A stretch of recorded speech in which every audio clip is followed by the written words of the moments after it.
우리나라 산업 생산과 설비 투자가 2달 연속 감소한 것으로 나타났습니다. 연간 기준으로 지난해 산업 생산이 최악의 성적표를 받았고 설비 투자는 금융위기 이후 9년 만에 가장 큰 폭으로 하락했습니다. 보도에 오인석 기자입니다. 반도체 경기 하강 등의 여파로 삼성전자의 지난해 4분기 영업이익은 30% 가까이 급감했습니다. 매출도 지난해 같은 기간보다 10% 줄었습니다. 이른바 반도체 쇼크입니다. 통계청은 지난해 12월 반도체 생산이 한 달 전보다 4.5%가 줄며 2달 연속 감소했다고 밝혔습니다.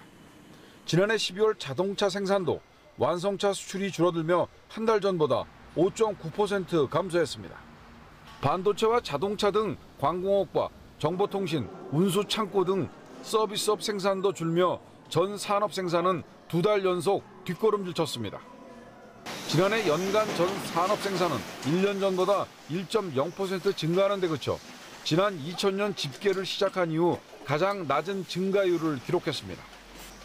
투자를 주도했던 반도체 산업이 주춤하면서 설비 투자도 지난해 말 2달 연속 감소했습니다. 특히 설비 투자는 연간으로 마이너스 4.2%를 기록해 지난 2009년 금융위기 이후 9년 만에 가장 크게 줄었습니다. 생산과 투자가 동반부진하면서 현재 경기 상황을 보여주는 지표인 동행지수 순환 변동치는 9개월째, 앞으로 경기를 예측하는 지표인 선행지수 순환 변동치는 7개월 연속 하락했습니다. 특히 두 지표가 동시에 7개월 연속 동반 하락한 것은 관련 통계 집계 이후 처음이라고 통계청은 밝혔습니다.